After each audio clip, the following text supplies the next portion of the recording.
My sister's beauty salon laughed at my appearance, until the owner whispered, "You're Commander Wilson?" The glass door of Bella Vista Salon swung shut behind me with a soft chime, and I immediately felt every pair of eyes in the place turn toward me like searchlights finding their target. I stood there for a moment, taking in the scene before me. Gleaming marble floors, crystal chandeliers casting warm light over leather chairs that probably cost more than most people's cars, and the kind of perfectly coiffed clientele that looked like they'd stepped out of a magazine cover. Then there was me, hair pulled back in a messy ponytail, wearing faded jeans with actual dirt on the knees, an old flannel shirt that had seen better days, and work boots that had trudged through more mud than I cared to remember. I looked like I'd wandered in from a construction site, which wasn't far from the truth since I'd spent the morning helping my neighbor repair her fence. The receptionist, a young woman with platinum blonde hair styled in perfect waves, looked me up and down with the kind of expression you might reserve for something unpleasant you'd found on your shoe. Her smile was practiced and cold as winter morning frost. "I'm sorry, but do you have an appointment?" she asked, her tone suggesting she already knew the answer and wasn't particularly pleased about it. "I'm here to see my sister, Maya," I said, keeping my voice level despite the obvious judgment radiating from every corner of the salon. "She owns this place." The receptionist's eyebrows climbed toward her hairline like they were trying to escape her forehead entirely. Behind her, I could hear the subtle shift in conversation as other clients and staff members began to take notice of the exchange. Someone actually whispered something that sounded suspiciously like, "Maya's sister looks like that?" Before we jump back in, tell us where you're tuning in from, and if this story touches you, make sure you're subscribed, because tomorrow, I've saved something extra special for you. I'd known this was going to be awkward from the moment Maya had insisted I come to her grand reopening celebration. Bella Vista Salon had been her dream for as long as I could remember, and after 3 years of renovations and building her client base, she was finally unveiling what she called her luxury transformation. The place was gorgeous, I had to admit, all elegant curves and expensive finishes that screamed success and sophistication. The problem was that Maya and I lived in completely different worlds. While she'd built an empire of beauty and glamour in the heart of downtown's shopping district, I'd spent the last 15 years in places where the closest thing to a beauty salon was whatever mirror you could find in a military barracks. My world was about function over form, durability over decoration, and results over appearance. Still, she was my sister, and when she'd called 3 weeks ago practically begging me to attend today's celebration, I couldn't bring myself to say no. Maya had always been the artistic one in the family, the one who saw beauty in everything and had the talent to create it with her hands. Even as kids, she'd been the one styling our doll's hair and experimenting with makeup she'd bought with her allowance money, while I was outside teaching myself to change the oil in Dad's truck. "Maya's in the back office," the receptionist finally said, her voice carrying just enough professional courtesy to avoid being openly rude. "But she's with the photographer from Metropolitan Lifestyle right now. They're doing a feature on the salon's reopening." Of course she was. Maya had mentioned the magazine interview when she'd called, practically vibrating with excitement over the phone. This was her moment, the validation of everything she'd worked for, and here I was showing up looking like I'd just crawled out of a tent. "I can wait," I said, settling into one of the leather chairs in the waiting area. The receptionist looked like she wanted to object, probably worried that my appearance might somehow contaminate the carefully cultivated atmosphere. But she simply nodded and returned to her computer screen with the kind of pointed attention that suggested I was being deliberately ignored. The salon buzzed with activity around me. Stylists moved between stations with the practiced grace of dancers, their movements precise and fluid as they worked on clients who all seemed to possess that particular brand of polished perfection that comes from having both the time and money to maintain it. The air smelled of expensive shampoo and chemical treatments, mixed with the kind of high-end perfume that probably cost more per ounce than I spent on groceries in a week. I found myself studying the operation with the same analytical mindset I brought to everything else. The workflow was impressive, actually. Each stylist knew exactly where they needed to be and when. Equipment was organized for maximum efficiency, and the timing was coordinated so that clients moved through their appointments without delays or bottlenecks. It was like watching a well-orchestrated military operation, except instead of achieving tactical objectives, they were creating perfect hair and flawless makeup. "Excuse me," came a voice from my right, and I turned to see an elegant woman in her 50s with silver hair styled in a sophisticated bob. She was wearing the kind of designer outfit that whispered rather than shouted its expense, and her makeup was applied with the kind of professional precision that suggested she was a regular client. "Are you waiting for someone?" There was something in her tone that wasn't quite curiosity and wasn't quite concern, but definitely suggested that my presence was noteworthy for all the wrong reasons. "My sister," I replied simply. "She owns the salon." The woman's expression shifted slightly, confusion replacing what had been polite interest. "Maya Richardson is your sister?" She glanced around the salon as if looking for confirmation from other clients that this was as unlikely as it seemed. "That's right. You two are so—" She trailed off, apparently realizing that there was no polite way to finish that sentence. "Different?" I suggested, and she had the grace to look embarrassed. "I didn't mean to be rude. It's just that Maya is so—" She gestured vaguely at the salon around us, as if the elegant surroundings somehow explained what she couldn't put into words. "She's always been the beautiful one," I said, and I meant it without any bitterness. Maya had inherited our mother's delicate features and natural grace, while I'd gotten Dad's square jaw and broad shoulders. She created beauty for a living. I'd spent my career in places where beauty was a luxury most people couldn't afford. The woman looked like she wanted to say something else, but just then, the salon's atmosphere changed in that subtle way that happens when someone important enters a room. Maya appeared from the back office, followed by a man with an expensive camera who was clearly the photographer from Metropolitan Lifestyle. My sister looked absolutely radiant, wearing a flowing dress in emerald green that complemented her dark hair and made her eyes sparkle. She was in her element, confident and graceful as she gestured around the salon, explaining some aspect of the design to the photographer. Then she spotted me, and her face lit up with genuine joy that made my heart warm despite the awkwardness of the situation. "Sarah," she called out, crossing the salon floor with quick steps and wrapping me in a hug that smelled like expensive perfume and happiness. "You came! I wasn't sure you'd be able to make it." "Wouldn't miss it," I said, returning the embrace and meaning it. Whatever discomfort I felt about being here, seeing Maya in her element made it worthwhile. "Let me just finish up with David," she said, indicating the photographer, "and then we can catch up properly. I want to hear everything about what you've been up to." As she walked back toward the photographer, I caught this subtle shift in the salon's atmosphere.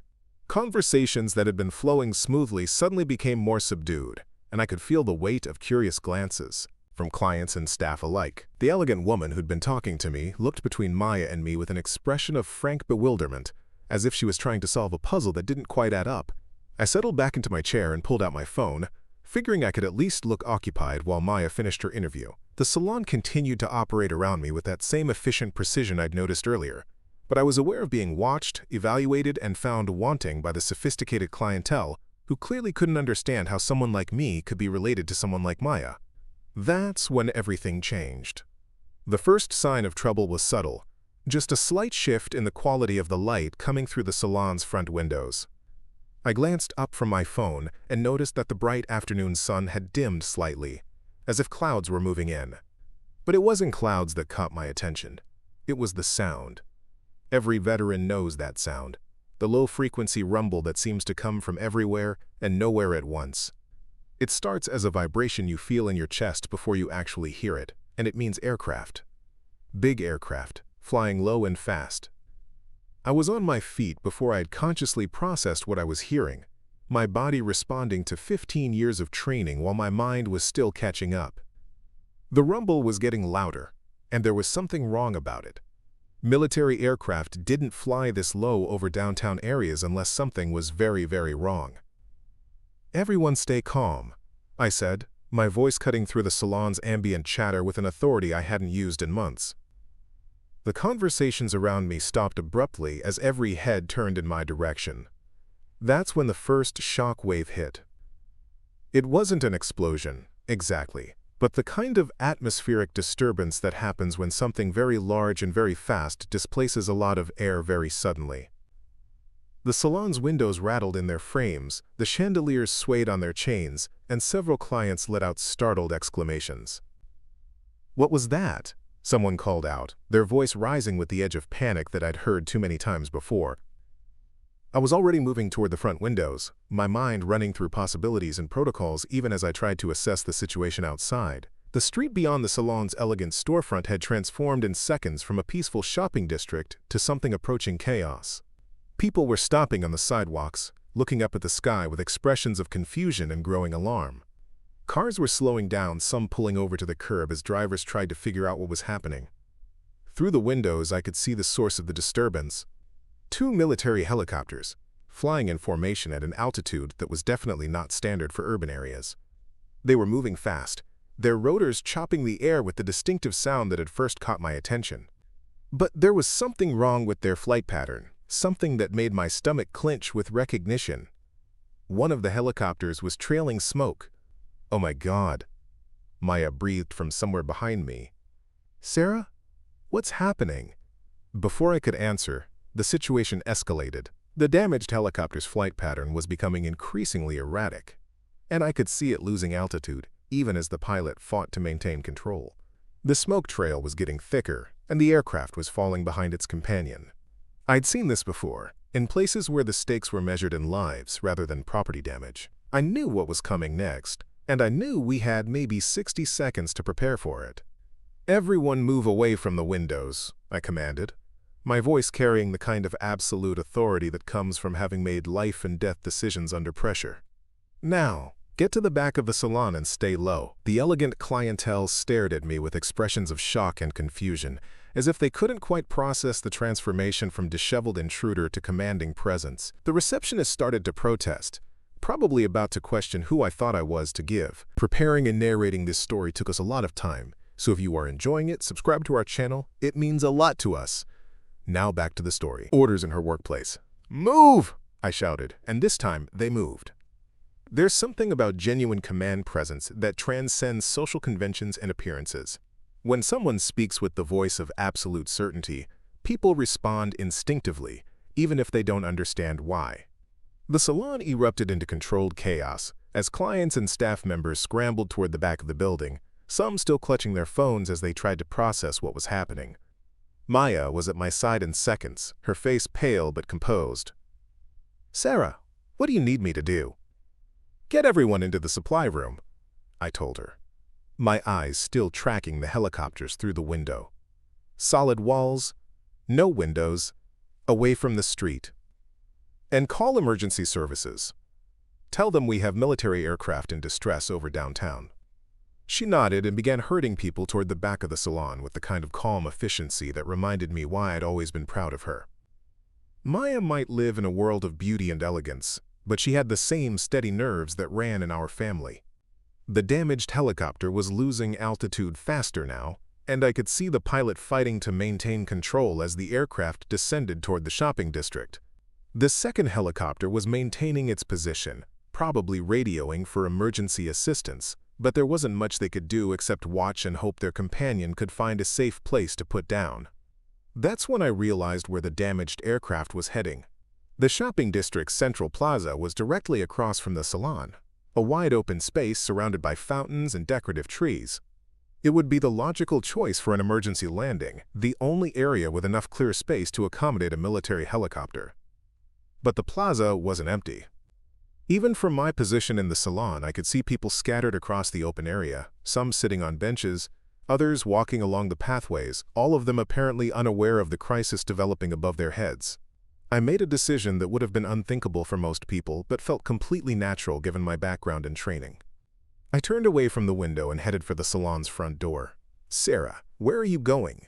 Maya called out, her voice tight with worry. "To clear the landing zone," I replied, already pushing through the glass door and stepping onto the sidewalk. The street scene was controlled chaos.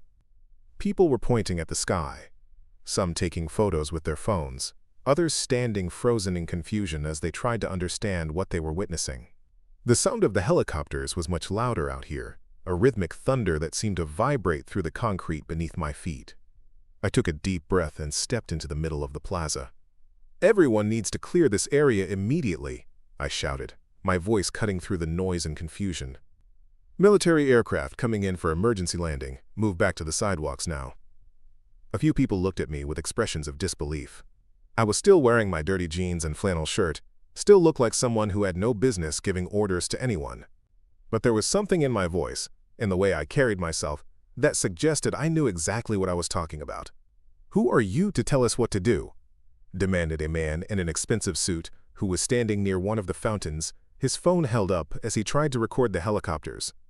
"Someone who knows what happens when a military helicopter makes an emergency landing in a crowded area," I replied, my tone leaving no room for argument. "You have about 30 seconds to get clear before that aircraft comes down, whether we're ready or not." The damaged helicopter was close enough now that I could see the strain on the pilot's face through the cockpit window. Smoke was pouring from somewhere near the engine compartment, and the aircraft's descent was becoming steeper by the second. This was going to be a hard landing under the best circumstances, and with civilians scattered around the landing zone, it could quickly become a disaster. I started moving through the plaza systematically, using the voice and presence I had developed through years of managing critical situations under extreme pressure. Most people responded immediately, recognizing authority even when it came packaged in work clothes and muddy boots. Those who hesitated found themselves face to face with someone who had learned to project absolute confidence in the face of chaos. "Ma'am, you need to move back toward the storefronts," I told an elderly woman who was standing near a bench, apparently transfixed by the approaching helicopter. "Right now, please." She looked at me with confusion, but something in my expression convinced her to comply. I guided her toward the edge of the plaza, then turned to deal with a group of teenagers who were apparently planning to film the landing from what they thought was a safe distance. "Not safe," I told them firmly. "Rotor wash from a military helicopter can knock you flat from 50 yards away, back to the sidewalk." The helicopter was close enough now that I could feel the downdraft from its rotors, and the pilot was clearly preparing for final approach. I had maybe 10 seconds to get the last few stragglers out of the landing zone. That's when I heard Maya's voice behind me. "Sarah, what can I do?" I turned to see my sister standing at the edge of the plaza, her elegant dress whipping in the wind generated by the approaching aircraft. She looked completely out of place in the chaos, but her expression was determined and ready. "Keep everyone back," I shouted over the increasing noise. "And be ready to help with casualties if this goes badly." The helicopter touched down hard, bouncing once before settling onto the plaza's concrete surface with a grinding sound that suggested significant mechanical damage. The pilot immediately began shutdown procedures, while emergency vehicles that had been dispatched in response to Maya's call began arriving on the scene. I ran toward the aircraft, my training taking over completely now. The pilot was already climbing out of the cockpit, and I could see that he was injured, favoring his left arm as he moved away from the helicopter. "Are you hurt?" I called out as I reached him. "Shoulders dislocated," he replied through gritted teeth. "But I'm walking." "Anyone else injured?" I looked around the plaza, which was now clear of civilians except for the emergency responders who were setting up a perimeter around the landed aircraft. "No civilian casualties. Clean landing considering the circumstances." The pilot looked at me with the kind of assessment that military personnel give each other when they're trying to figure out who they're dealing with. "You did that," he said, nodding toward the cleared landing zone. "Civilian crowd control under pressure. You military?" "Was," I replied simply. He nodded, understanding passing between us without need for further explanation. "Thank you. Could have been a lot worse if people had been in the way when I came down." Emergency medical personnel were approaching now, and I stepped back to let them do their job. The crisis was over, the immediate danger had passed, and the professionals were taking control of the situation. My role was finished. That's when I became aware of the crowd that had gathered at the edges of the plaza. People were staring at me with expressions I couldn't quite read, a mixture of amazement and confusion, and something that might have been respect. Among them, I could see the clients and staff from Maya's salon, all of whom had emerged to watch as the situation unfolded. The elegant woman who had questioned my presence in the salon was standing near the front of the crowd, her perfectly styled hair now windblown from the helicopter's rotor wash. She looked at me as if she was seeing a completely different person than the one who had been sitting in the waiting area 20 minutes earlier. Maya appeared at my side, her face flushed with what I recognized as a mixture of pride and amazement. "Sarah," she said quietly, "that was incredible. How did you know what to do?" Before I could answer, I heard a voice from behind me. Commander Wilson? I turned to see a woman in her 40s approaching from the direction of the emergency vehicles. She was wearing the kind of practical clothes that suggested official capacity, and there was something familiar about her face that made me search my memory. "Lieutenant Colonel Martinez," I said, recognition clicking into place. "What brings you to downtown today?" She smiled, extending her hand for a professional handshake. "Emergency response coordination. When we got reports of military aircraft in distress over the shopping district, I was dispatched to assess the situation." She glanced around the plaza, taking in the orderly scene and the lack of civilian casualties. "Looks like someone had everything well in hand before we arrived." "Just helped clear the landing zone," I said, uncomfortable with the attention that was beginning to focus on our conversation. "Just helped," Martinez repeated with a slight smile. "Commander, I've seen plenty of emergency landings, and I know what this plaza would have looked like if someone hadn't taken charge of crowd control. Clean work." I could feel the weight of watching eyes from the gathered crowd, could sense the shift in perception as people began to process what they were hearing. The word commander seemed to hang in the air like a revelation, explaining things that hadn't made sense before. Maya was staring at me with an expression I'd never seen before, a mixture of pride and amazement in something that might have been awe. "Commander?" she repeated softly. I corrected automatically. "Retired last year." But Martinez was shaking her head. "Once an officer. Always an officer. Some things don't change when you hang up the uniform." She glanced around at the crowd of salon clients and staff who were listening to every word. Looks like these folks got a demonstration of what real leadership looks like under pressure. The receptionist from the salon pushed through the crowd, her face pale and her expression completely transformed from the dismissive superiority she'd shown earlier. I'm so sorry," she stammered. "We had no idea. If we'd known you were—" "There was no way you could have known," I told her gently, "and it wouldn't have mattered anyway. I'm the same person I was an hour ago."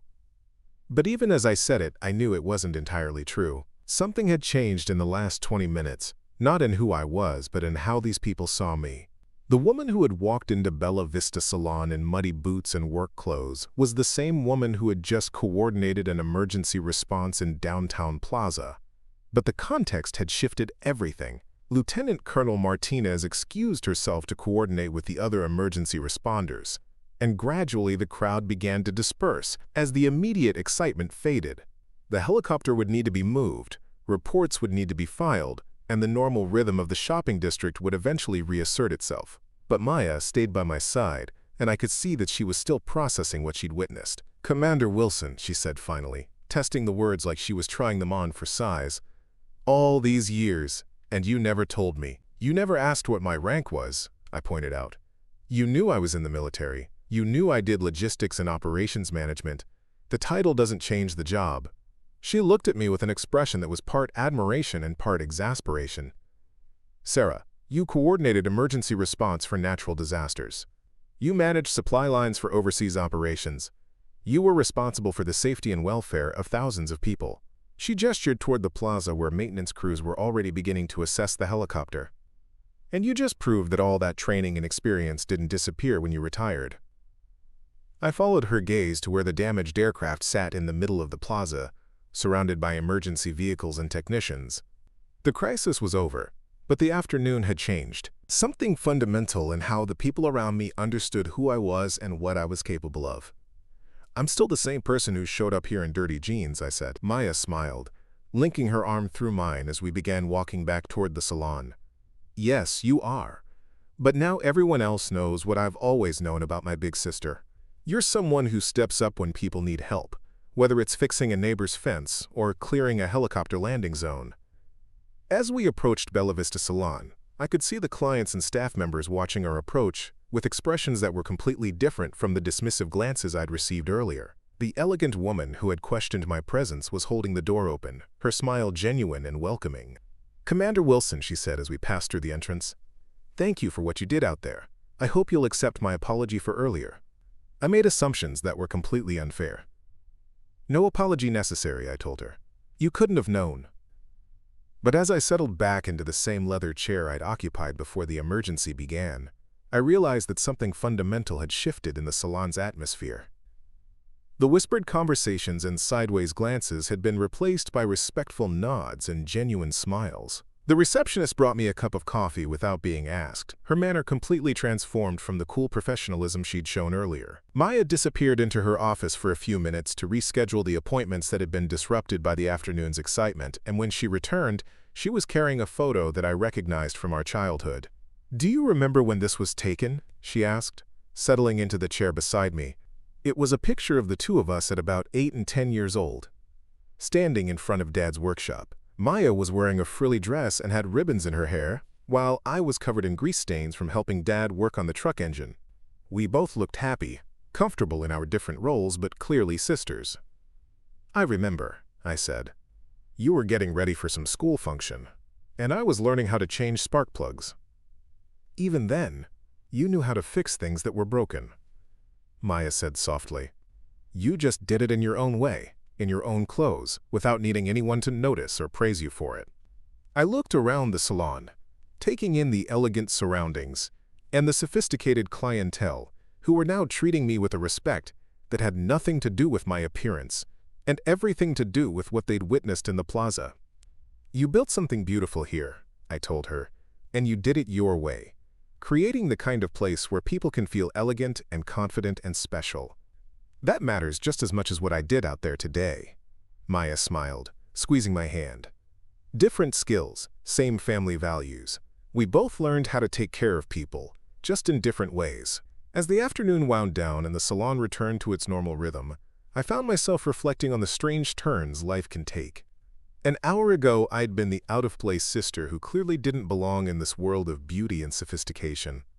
Now I was being treated like an honored guest, not because I'd changed, but because circumstances had revealed aspects of my character that weren't visible on the surface. The photographer from Metropolitan Lifestyle approached as Maya was finishing up with her last client of the day.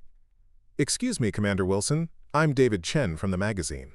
I was wondering if I could ask you a few questions about what happened today.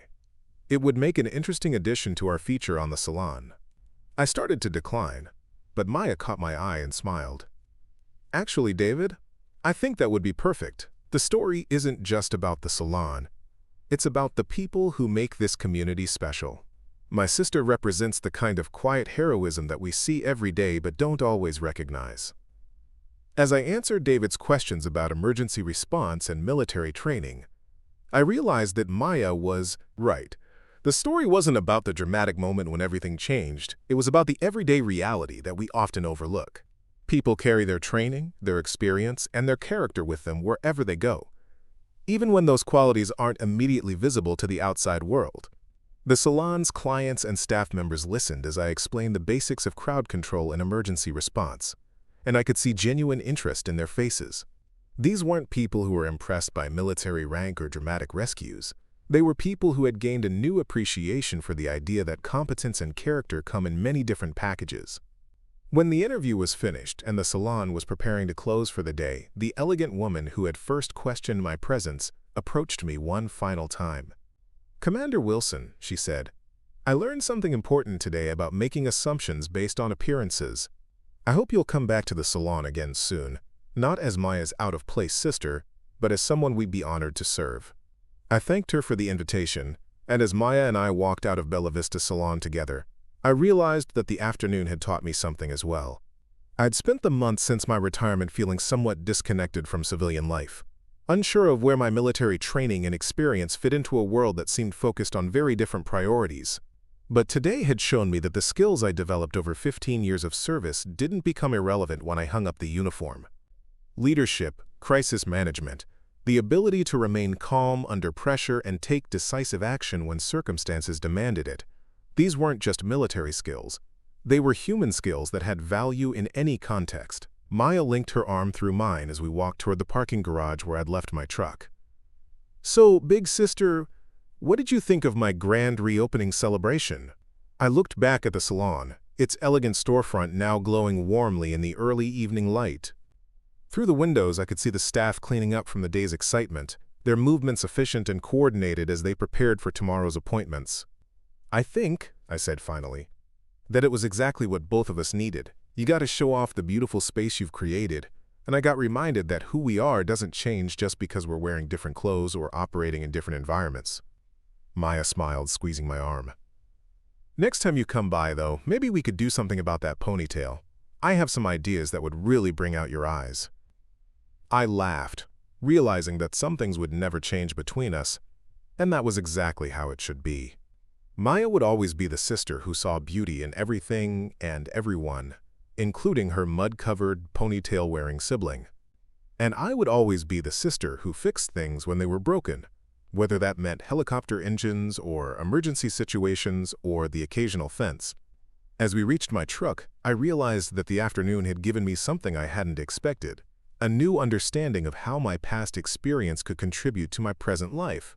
The skills I'd developed in the military weren't relics of a previous career. They were tools that could be useful in any situation where clear thinking and decisive action were needed. "Thank you for insisting I come today," I told Maya as I climbed into the driver's seat. "Thank you for being exactly who you are," she replied. "Commander Wilson or not, you're still the best sister anyone could ask for." As I drove home through the streets of the shopping district, I passed the plaza where the damaged helicopter still sat surrounded by emergency vehicles. Tomorrow it would be repaired or removed, the normal rhythm of the area would resume, and most people would probably forget about the afternoon's excitement. But I knew that something had changed, not just in how others saw me, but in how I saw myself. The transition from military service to civilian life had been more challenging than I'd expected, partly because I'd been so focused on what I was leaving behind that I hadn't fully appreciated what I was bringing forward. Today had reminded me that experience doesn't expire when you change careers, that training doesn't become obsolete when you retire, and that the person you've become through years of service and responsibility doesn't disappear just because you're wearing different clothes or working in a different environment. I pulled into my driveway and sat for a moment in the truck, thinking about the strange turns the day had taken. This morning I'd been worried about fitting into Maya's elegant world, concerned that my practical, no-nonsense approach to life would seem out of place among her sophisticated clientele. Instead, I discovered that authenticity has its own kind of elegance, that competence creates its own form of beauty, and that the most important qualities a person can possess are often the ones that don't show up on the surface but emerge when circumstances demand them. My phone buzzed with a text message from Maya, already getting calls from clients who want to book appointments just so they can meet my amazing sister. "Hope you're ready to become a local celebrity." I smiled, typing back, "As long as they don't expect me to dress up for it." Her response came immediately, "They better not. I've learned that my sister is perfect exactly as she is." As I walked toward my front door, I realized that today had taught me something valuable about the relationship between appearance and reality, between expectation and truth. The clients at Bella Vista Salon had initially judged me based on surface impressions, just as I had initially worried about not meeting their standards of sophistication and style. But when circumstances arose that required something deeper than perfect hair and designer clothes, everyone involved had discovered that the most important qualities are often invisible until they're needed. Leadership, courage, the ability to remain calm in crisis and take decisive action when lives are at stake. These aren't things you can see in someone's appearance, but they're the qualities that matter most when the situation becomes serious. Tomorrow I would return to my normal routine of helping neighbors with practical problems, maintaining my property, and figuring out what the next chapter of my life should look like. But I would do so with a renewed understanding of my own value and capabilities, and with the knowledge that the experience I'd gained in 15 years of military service remained relevant and useful even in contexts I'd never expected. The afternoon at Maya's salon had been a reminder that we all carry more strength, wisdom, and capability than is immediately visible to the outside world. Sometimes it takes an unexpected crisis to reveal those hidden qualities, both to ourselves and to others. But once revealed, they change how we see ourselves and how others see us, often in ways that last long after the immediate situation has passed.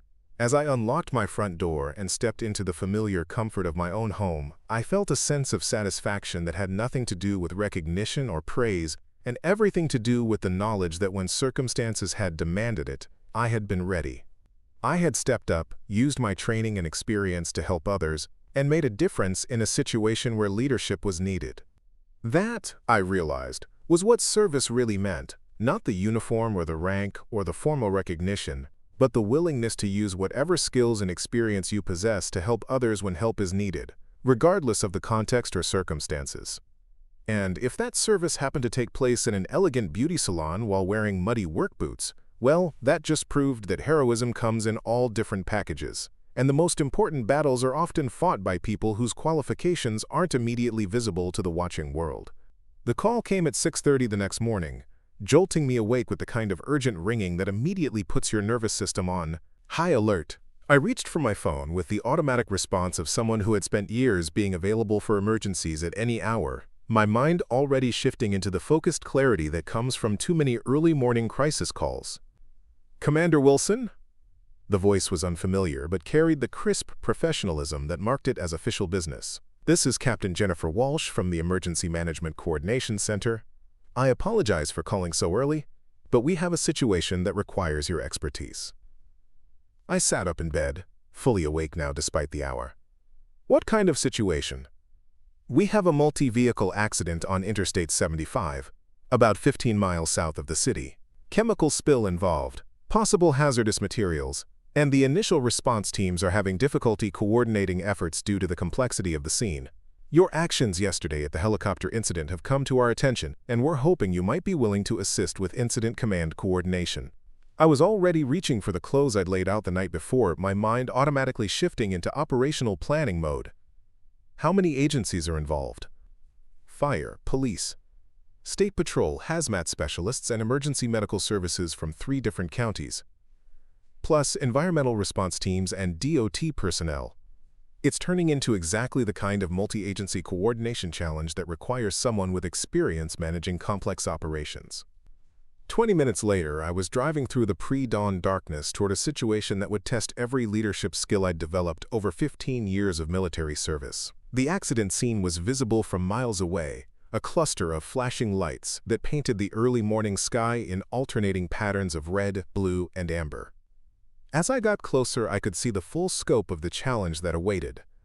3 tractor trailers had collided during the night, apparently when one of them had blown a tire and jackknifed across multiple lanes of highway. One trailer had been carrying industrial chemicals, another had been loaded with construction materials, and the third had been transporting automotive parts. The chemical spill had created a hazardous area that required specialized cleanup procedures, while the debris field stretched across both northbound and southbound lanes for nearly a quarter mile. But the real challenge wasn't the physical damage. It was the coordination nightmare that had developed as multiple agencies arrived on scene with their own protocols, equipment, and command structures.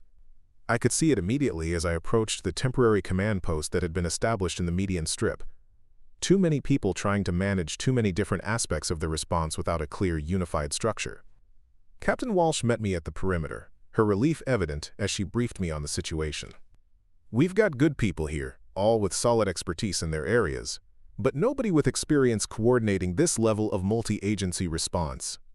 The fire chief is focused on hazmat containment, the police are trying to manage traffic diversion, the state patrol is handling accident investigation, and the environmental teams are planning cleanup procedures. Everyone's working hard, but we're not working together."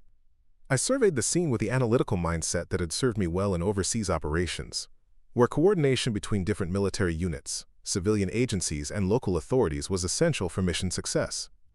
The principles were the same, whether you were managing supply lines in a combat zone or coordinating emergency response on a civilian highway. Establish clear command structure, define roles and responsibilities, ensure effective communication, and maintain focus on the primary objectives. "Who's been designated as incident commander?" I asked. Captain Walsh's expression told me everything I needed to know before she answered.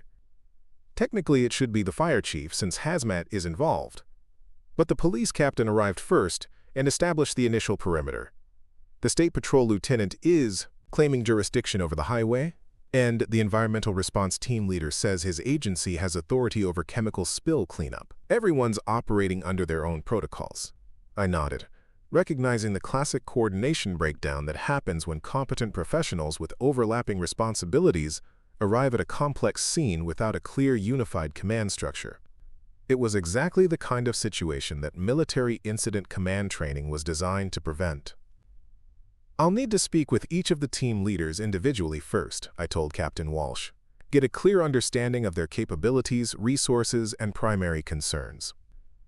Then we'll establish a unified command structure that respects everyone's expertise while ensuring coordinated action. What followed was an intensive hour of diplomacy, technical assessment, and leadership that drew on every aspect of my military training. Each agency leader was competent and professional within their area of expertise, but none of them had experience managing the kind of complex, multifaceted operation that this incident required. The fire chief was a veteran of hazmat responses with deep technical knowledge of chemical containment procedures, but his team was stretched thin, trying to manage both the spill and traffic safety concerns. The police captain had extensive experience with accident scenes and crowd control, but was overwhelmed by the technical aspects of hazardous materials response. The State Patrol lieutenant understood highway operations and investigation protocols, but was frustrated by the number of different agencies operating in his jurisdiction. The environmental response team leader knew everything about chemical cleanup and disposal procedures, but had never worked on an active highway with ongoing traffic management needs. The emergency medical supervisor had set up triage and treatment areas, but was concerned about potential exposure risks for both civilian bystanders and response personnel. Each leader was focused on their own responsibilities and constraints, which was exactly what their training had taught them to do. But the situation required someone who could see the entire operation as a single coordinated effort rather than a collection of separate but related tasks. I established a unified command post using an approach I'd learned managing complex logistics operations overseas, where success depended on coordinating between different military units, civilian contractors, and local authorities, who all had their own procedures and priorities. The key was creating a structure that respected everyone's expertise while ensuring that all actions supported the overall mission objectives. We're going to establish primary, secondary, and tertiary objectives, I explained to the assembled team leaders. Primary objective is public safety, containment of hazardous materials, and prevention of additional exposure. Secondary objective is incident stabilization, cleanup of spill materials and clearing of debris. Tertiary objective is traffic flow restoration and scene investigation. Everyone's efforts need to support these objectives in priority order. The transformation was immediate and dramatic. Instead of 5 different agencies working on related but uncoordinated tasks, we suddenly had a unified operation with clear priorities and defined roles. The fire chief took primary responsibility for hazmat containment, with environmental response teams providing technical support and specialized equipment. Police and state patrol coordinated traffic diversion and perimeter security, with emergency medical services maintaining readiness for exposure treatment or additional casualties. But the real breakthrough came when I introduced the communication and reporting structure that I'd used in overseas operations, where coordination failures could have life-threatening consequences. Every team leader reported status updates every 15 minutes, with specific focus on how their activities supported the primary objectives and what assistance they needed from other teams. Hazmat team. Leader, status report. I called out over the radio network we'd established. Containment barriers in place. Chemical absorption materials deployed. Air monitoring shows no dangerous levels outside the established perimeter. Estimate 2 hours for complete neutralization of spilled materials.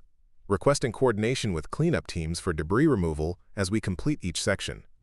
Environmental response leader, how copy? Copy all. Cleanup teams standing by to begin debris removal as soon as hazmat team clears each section. Disposal containers in position, transport vehicles staged and ready. Coordination acknowledged. Traffic management team status report. Both directions of interstate traffic successfully diverted to alternate routes, no backup extending beyond established limits. Emergency vehicle access maintained to scene. Estimate 4 hours total closure time based on current cleanup timeline. The radio chatter continued with the kind of crisp, professional communication that I remembered from well-coordinated military operations.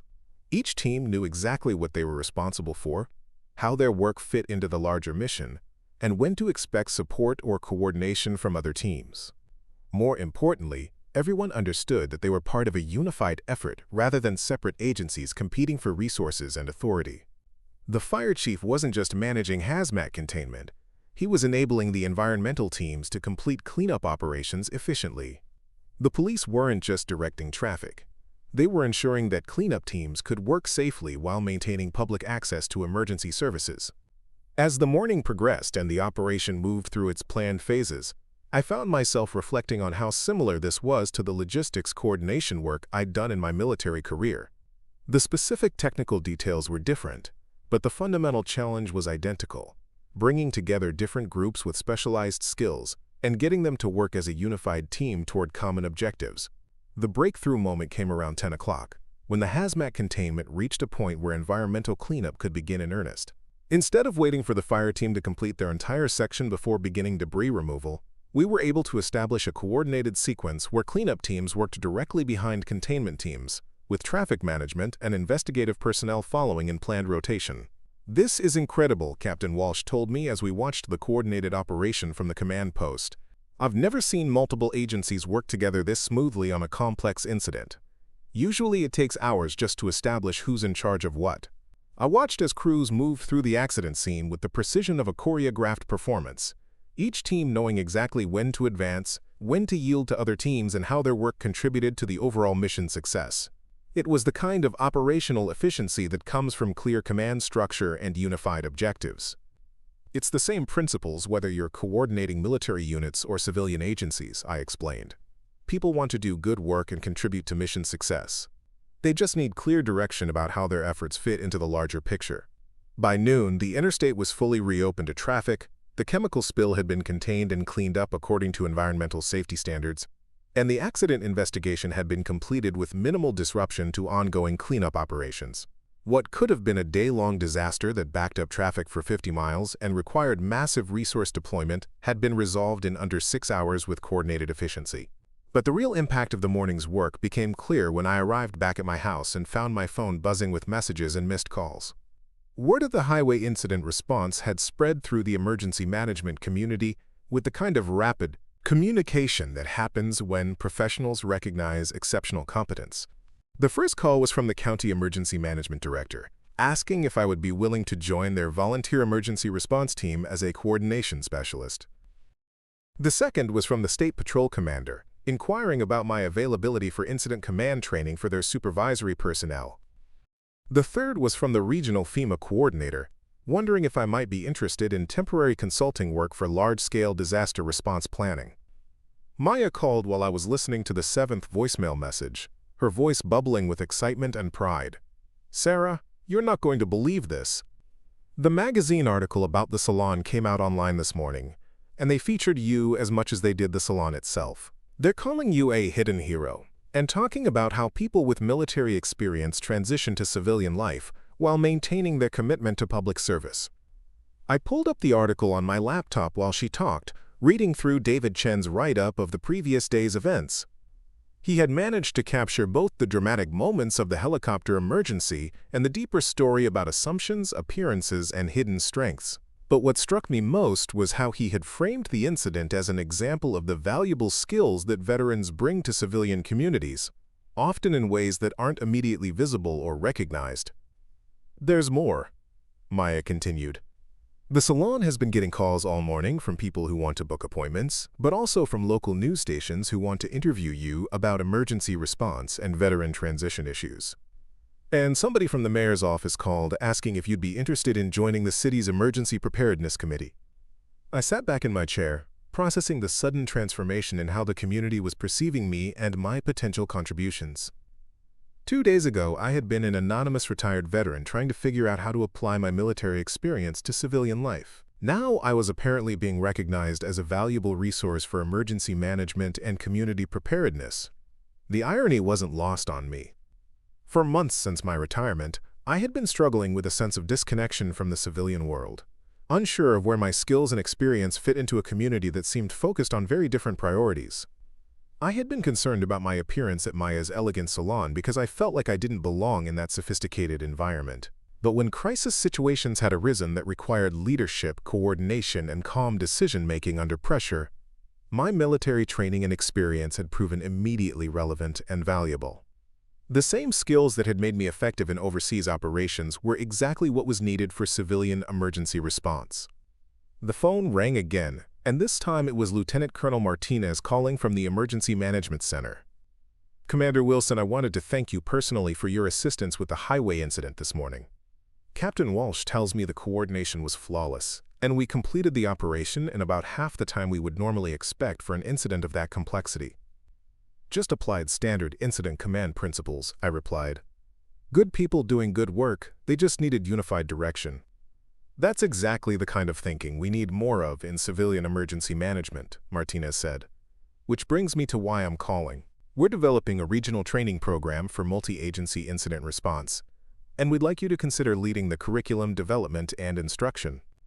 It would be contract work initially, with the possibility of a permanent position if the program proves successful. I found myself staring out my kitchen window at the neighbor's fence that I had helped repair the day before I visited Maya's salon. It seemed like a lifetime ago, though it had been less than 48 hours. The whole practical problem-solving skills that I had used to fix fence posts were the same ones that had enabled me to coordinate complex emergency response operations. I'm interested, I told Martinez. Send me the details and I'll review the proposal. After ending the call, I walked out to my backyard and sat on the porch steps, trying to process the rapid changes in my circumstances and opportunities. The morning's highway incident had demonstrated something that I was still coming to understand. The transition from military to civilian life didn't require abandoning the skills and experience I had developed over 15 years of service. Instead, it required finding ways to apply those capabilities to different contexts and challenges. The emergency response coordination work was an obvious fit, drawing directly on the logistics and operations management experience that had been central to my military career. But I was beginning to see broader applications as well. The same leadership principles that worked for coordinating multiple agencies during a highway emergency could be valuable for community organizations, volunteer groups, and civic initiatives. Maya arrived at my house that afternoon with a bottle of champagne and a copy of the printed magazine that featured our story. I wanted to celebrate with my famous sister, she said, settling into the porch chair beside me. Though I have to admit, I'm still processing everything that's happened in the last 2 days. I looked at the magazine article, which included photos of both the helicopter incident and the salon's elegant interior. The contrast was striking. There I was in my work clothes and ponytail, directing crowd control in an emergency situation, followed by pictures of Maya's sophisticated clientele in their designer outfits and perfect makeup. It's surreal, I admitted. Monday morning, I was just another retiree trying to figure out what to do with the rest of my life. Now I'm apparently some kind of emergency response expert and community resource. Maya smiled, studying the magazine photos. You know what I think? I think you were always an emergency response expert and community resource. The only thing that changed is that other people finally got to see what I've always known about you. She had a point. The skills I had demonstrated during the helicopter emergency and highway incident weren't new capabilities that I had suddenly developed. They were the same competencies that had made me effective in my military career, applied to different situations and challenges. The question now, Maya continued, is what you want to do with all these new opportunities. It sounds like you could have your pick of emergency management positions, consulting work, or training programs. I considered the question while watching my neighbor work in her garden, the fence that we had repaired together now barely visible among the growing plants. Community connections, practical problem solving, helping people when they needed assistance. These had always been important to me, whether I was wearing a military uniform or civilian clothes. I think I want to focus on the training and education aspects, I said finally. Emergency response coordination is important, but teaching others how to do it effectively could have broader impact. If I can help develop better training programs and share what I've learned about leadership and coordination, that knowledge gets multiplied through everyone who takes the courses. Maya nodded approvingly. That sounds like you, always thinking about how to help as many people as possible.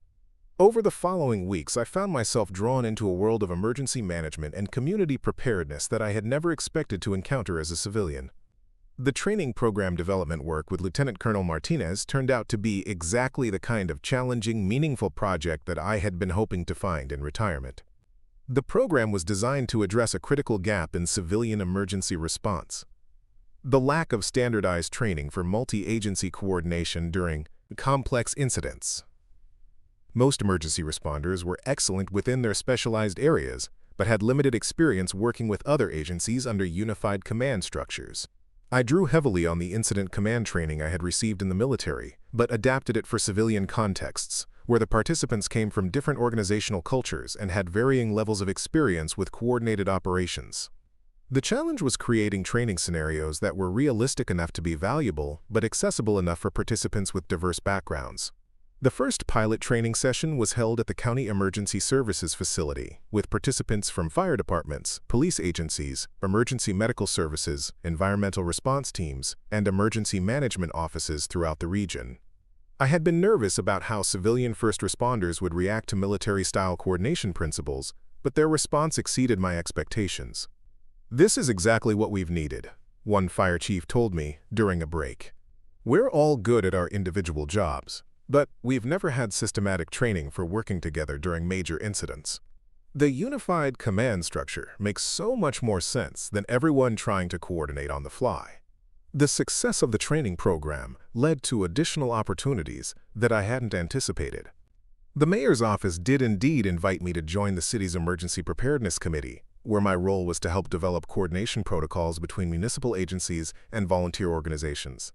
The State Emergency Management Agency asked me to consult on their disaster response planning, particularly for incidents that required coordination between state and federal resources. But perhaps the most meaningful development was the informal mentoring relationships that began to emerge with younger veterans who were struggling with their own transitions to civilian life. Word had spread through the veteran community about my involvement in emergency management, and I started receiving calls from former service members who were looking for guidance on how to apply their military experience to civilian careers. "I've been out of the Army for 8 months, one young veteran told me during a coffee meeting at a cafe near the university. "I keep applying for jobs, but nobody seems to understand what my military experience actually means in civilian terms. They see, quote, logistics coordinator or operations specialist, and think it doesn't apply to regular business operations." I recognized the frustration in his voice, the sense of disconnect that I had felt during my own early months of retirement. Military experience often translates directly to civilian applications, but the translation isn't always obvious to employers or even to veterans themselves. "What did you actually do in your logistics role?" I asked. "Manage supply chains for forward operating bases, coordinated transportation of personnel and equipment across multiple countries, worked with local contractors and international suppliers to maintain operational readiness for units of up to 3,000 people." I smiled. "So you managed international supply chain operations, coordinated complex transportation networks, and maintained vendor relationships while ensuring operational continuity for large organizations under challenging conditions." His eyes widened. "When you put it that way, it sounds like exactly what any major corporation needs for their operations management." These conversations reminded me of my own journey toward understanding how military skills applied to civilian challenges. The technical competencies were often directly transferable, but the real value was in the leadership principles and problem-solving approaches that military service develops. Maya observed this evolution with the kind of supportive pride that only a sister can provide. "You found your calling," she told me one evening as we sat in her salon after hours, sharing a bottle of wine while she experimented with new styling techniques on a practice mannequin. "I think I found a way to continue serving," I corrected. "It's different from military service, but it's still about using my experience and capabilities to help others and contribute to community resilience." She nodded, carefully adjusting the mannequin's hair with the same precision I brought to emergency response coordination. Different uniform, same mission. The magazine article had generated ongoing interest from local media, and I found myself participating in interviews and community presentations about veteran transition issues and emergency preparedness. But the most satisfying aspect of this new visibility was the opportunity to challenge assumptions about what veterans look like and what they contribute to civilian communities. "People have very specific images of military service members," I explained during a presentation to a civic organization. "They think of us in uniform, in military contexts, performing obviously military tasks, but the reality is that veterans bring leadership experience, problem-solving skills, and crisis management capabilities that are valuable in any context where organized, effective action is needed." After one such presentation, an elderly gentleman approached me with a thoughtful expression.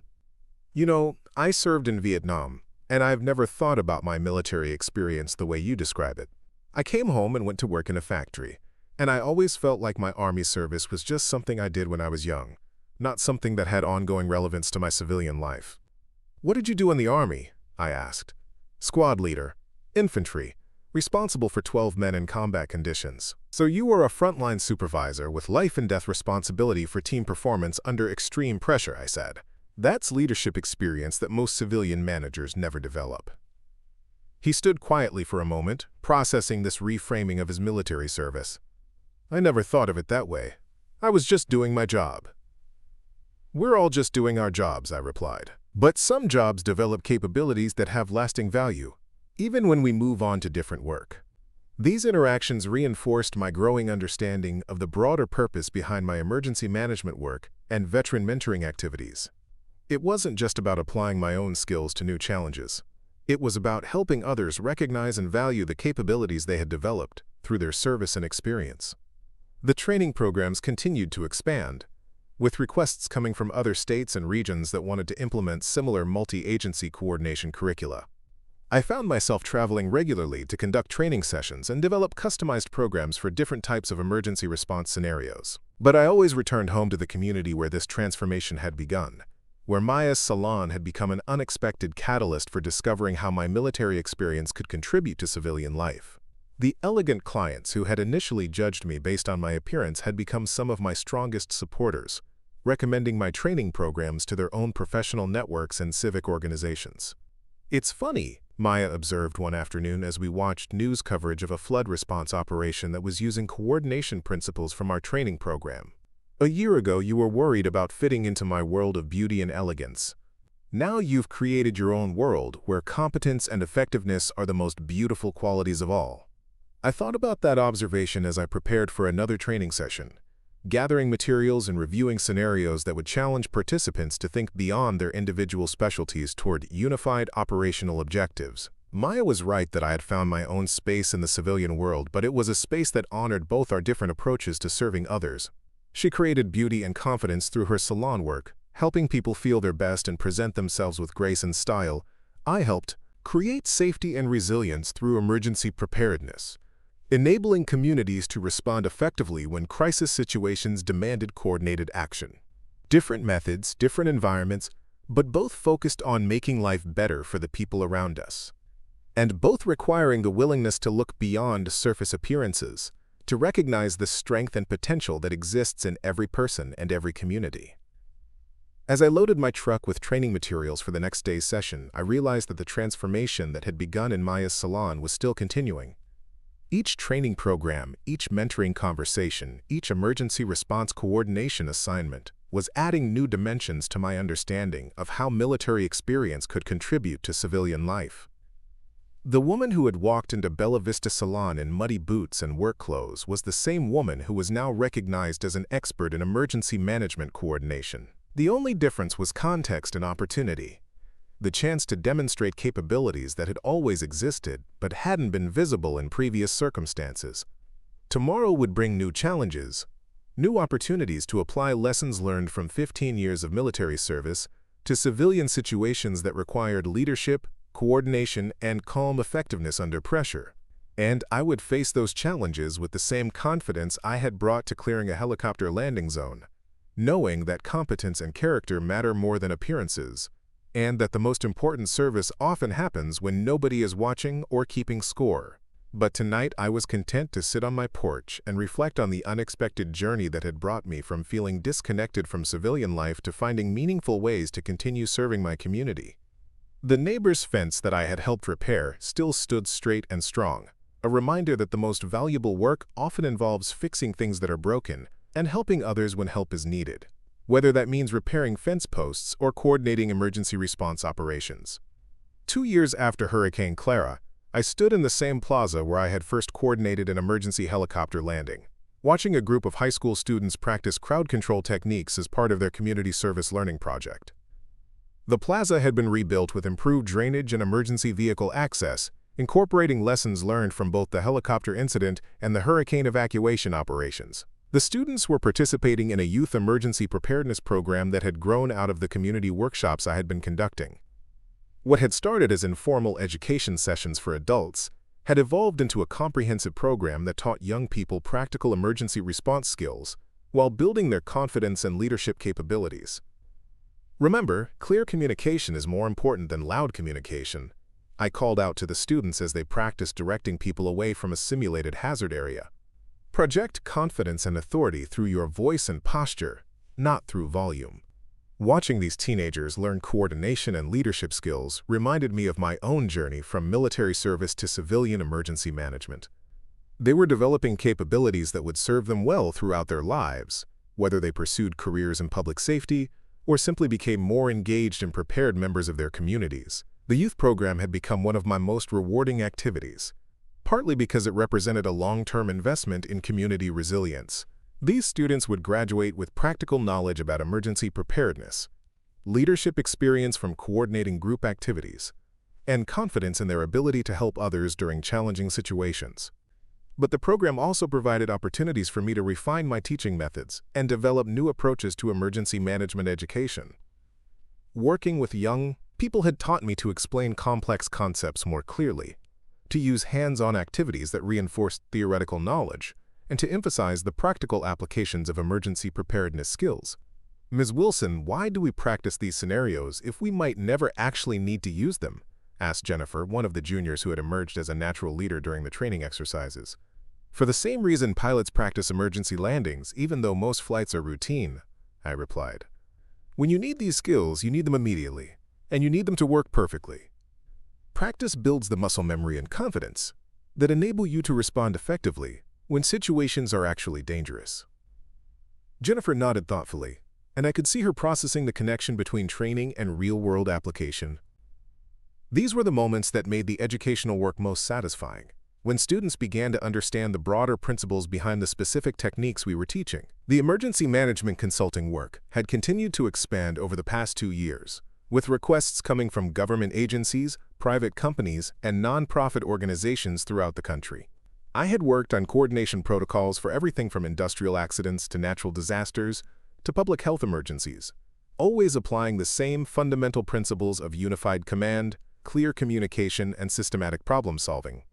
One of the most interesting projects had been developing emergency response protocols for a major university that was concerned about its ability to coordinate between campus security, local law enforcement, fire services, and medical response during various types of incidents. The university's main challenge was similar to what I had encountered in other complex environments: multiple competent organizations operating according to their own procedures without sufficient coordination. The solution had involved creating a unified incident command structure that respected each organization's expertise while ensuring coordinated action during emergencies. We had conducted training exercises that simulated various scenarios, from severe weather events to security incidents to medical emergencies, always focusing on how different teams could work together effectively. The key insight was that coordination isn't about eliminating organizational differences, I had explained to the university's safety committee.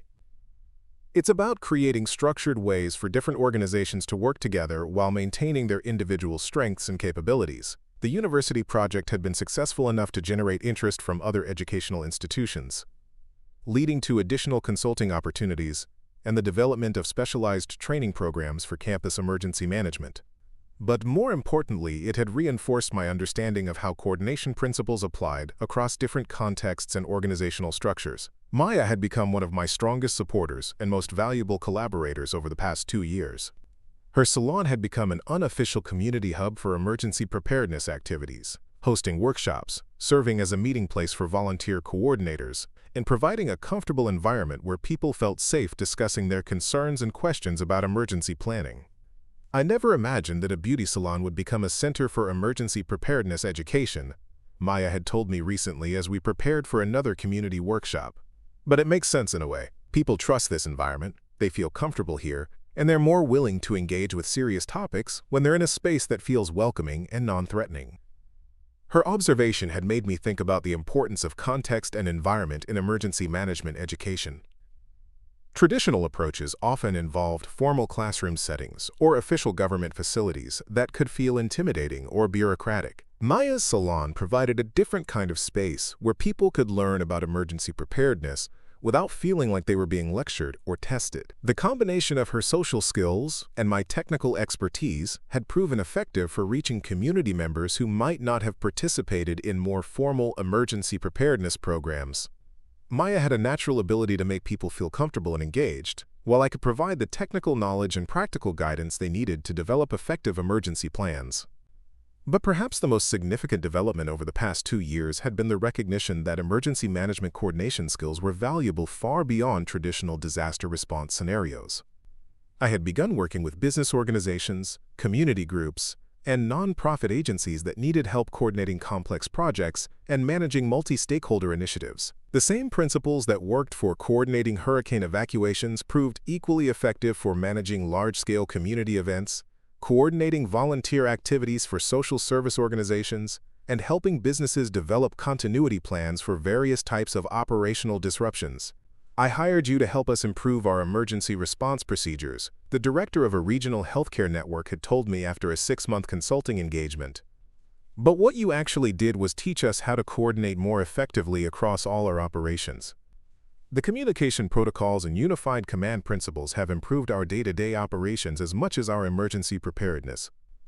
These experiences had taught me that the leadership and coordination skills developed through military service had applications that extended far beyond traditional emergency management. This systematic problem-solving approach, the emphasis on clear communication and defined responsibilities, the focus on measurable objectives and coordinated action, these were valuable capabilities for any organization that needed to coordinate complex activities involving multiple teams or stakeholders. The veteran mentoring work had also evolved significantly over the past 2 years.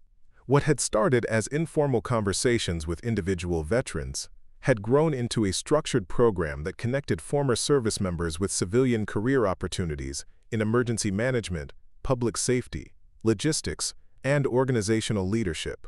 The program included career transition workshops, networking events with potential employers, mentoring relationships between experienced professionals and transitioning veterans, and specialized training programs that helped veterans translate their military experience into civilian qualifications. The biggest challenge for most veterans isn't lack of skills or experience I had learned through working with dozens of transitioning service members. It's understanding how to communicate their military experience in terms that civilian employers can understand and appreciate.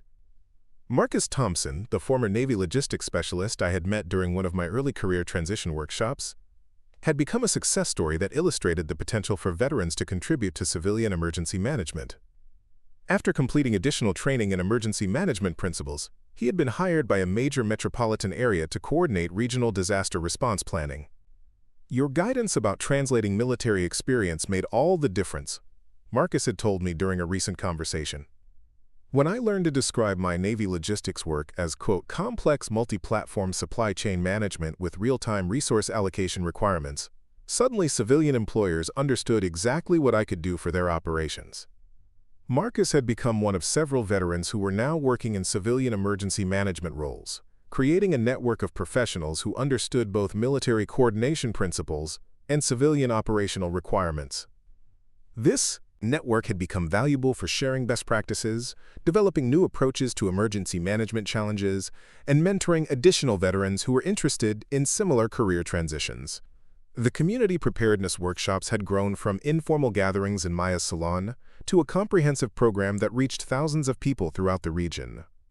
The workshops covered topics ranging from basic family emergency planning to advanced coordination techniques for neighborhood response teams. But the most rewarding aspect of the community education work was seeing how it empowered people to take proactive responsibility for their own safety and security. Participants left the workshops with practical knowledge, specific action plans, and increased confidence in their ability to protect themselves and help others during emergency situations. I used to feel helpless whenever there were severe weather warnings or other emergency alerts, one workshop participant had told me. I would just hope that someone else would take care of everything and that my family would be okay. But now I have plans, supplies, and skills that make me feel like I can actually do something useful if we face an emergency. This transformation from passive dependence to active preparedness was exactly what community resilience required. The more people understood about emergency preparedness and response, the more capable the entire community became of handling various types of challenges and disruptions.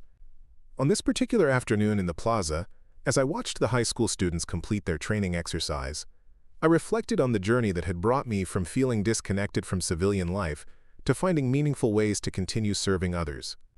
The path had been unexpected, beginning with an awkward visit to my sister's salon and evolving through helicopter emergency response, highway incident coordination, hurricane evacuation management, and comprehensive community preparedness education. But the underlying theme had remained consistent throughout: the willingness to step up when help was needed, to use whatever experience and capabilities I possessed to contribute effectively, and to focus on results rather than recognition. The same values that had guided my military service continued to guide my civilian work, just applied to different contexts and challenges.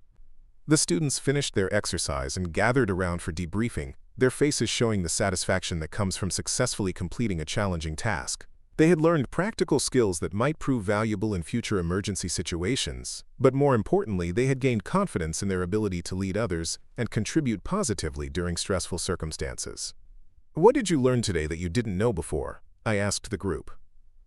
"That leadership isn't about being the loudest person or giving orders," Jennifer replied. "It's about staying calm, communicating clearly, and helping other people understand what they need to do. That emergency response is more about organization and coordination than it is about dramatic heroics," added Michael, another student who had shown natural aptitude for the coordination exercises. Their responses reminded me of my own ongoing education about leadership and service. The most important lessons often weren't about specific techniques or procedures, but about fundamental principles that applied across many different situations and contexts. As the students packed up their materials and prepared to leave, I noticed Maya approaching from the direction of her salon. She had been watching the exercise from her storefront and had come over to see how the session had concluded. "Another successful training session," she observed, smiling at the students as they said their goodbyes, and headed toward the parking area where their parents were waiting. "These kids are going to be incredible leaders when they graduate." "They already are incredible leaders," I replied. "They just needed opportunities to develop and practice their capabilities." Maya and I walked slowly across the plaza toward her salon, taking the same route I had walked 2 years earlier when I had first helped clear this area for an emergency helicopter landing. The physical space looked much the same, but everything else had changed in ways that reflected the community's growth in preparedness and resilience. "Do you ever think about what would have happened if you hadn't come to my grand reopening that day?" Maya asked as we reached the salon's entrance.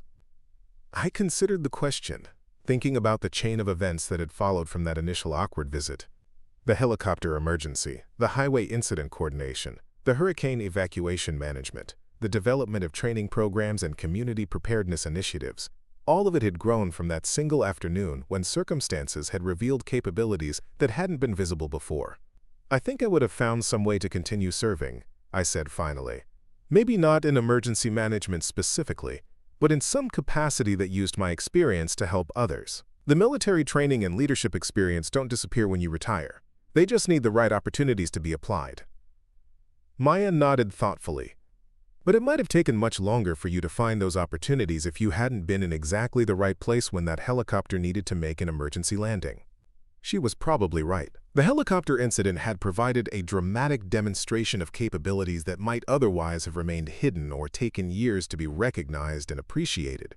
But it had also taught me something important about the nature of opportunity and preparedness. "The thing about emergency response," I told Maya, "is that you never know when you're going to need your training and experience. That's why you maintain your skills and stay ready, even when everything seems quiet and routine.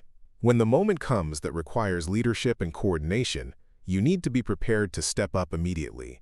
As we entered the salon, I was struck by how the elegant space had become associated in my mind with community service and emergency preparedness rather than just beauty and style. Maya's clients still came for hairstyling and makeup services, but many of them also participated in the preparedness workshops and supported the youth training programs. The salon had become a symbol of how different kinds of service could coexist and complement each other. Maya created beauty and confidence through her professional work, while I contributed to safety and resilience through emergency management education. Different approaches, different methods, but both focused on helping people feel better prepared and more confident about facing whatever challenges might arise. I have something for you, Maya said, disappearing into her office and returning with a framed photograph.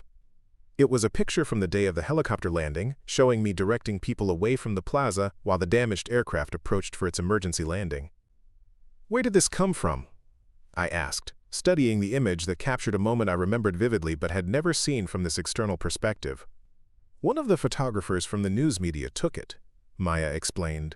I thought you should have a copy, as a reminder of the day when everything changed. Looking at the photograph, I could see the moment when my civilian life had taken an unexpected turn toward emergency management and community service. But I could also see something else. The same focused determination and calm leadership that had characterized my military service, applied to a completely different context, but guided by the same values and principles. The woman in the photograph was wearing civilian clothes and operating in a civilian environment, but she was drawing on 15 years of military training and experience to protect others during a dangerous situation. The uniform had changed, but the mission remained the same. Use whatever capabilities you possess to help others when help is needed. As I prepared to leave the salon and head home, I realized that the journey from military service to civilian contribution wasn't about finding a single perfect career or role. It was about remaining open to opportunities to serve others, maintaining the skills and values that military experience had developed, and being ready to step up when circumstances required leadership and expertise. The emergency management work, the veteran mentoring, the community preparedness education, and the youth leadership training all represented different ways of applying military experience to civilian needs.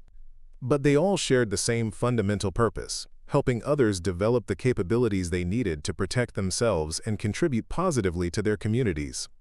Tomorrow would bring new opportunities to continue this service, whether through additional training programs, consulting work with organizations that needed coordination expertise, or informal mentoring relationships with veterans who were navigating their own transitions to civilian careers.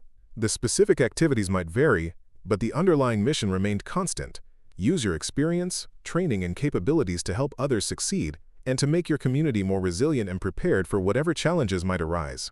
As I drove home through streets that had become familiar territory for emergency preparedness activities, I felt the same sense of purpose and satisfaction that had characterized the best aspects of my military service. The context had changed, the uniform was different, and the specific challenges were new, but the fundamental values remained the same. Service to others, dedication to excellence, and the willingness to step up when leadership was needed. These weren't just military values. They were human values that remained relevant and important, regardless of what career path or life circumstances you found yourself in.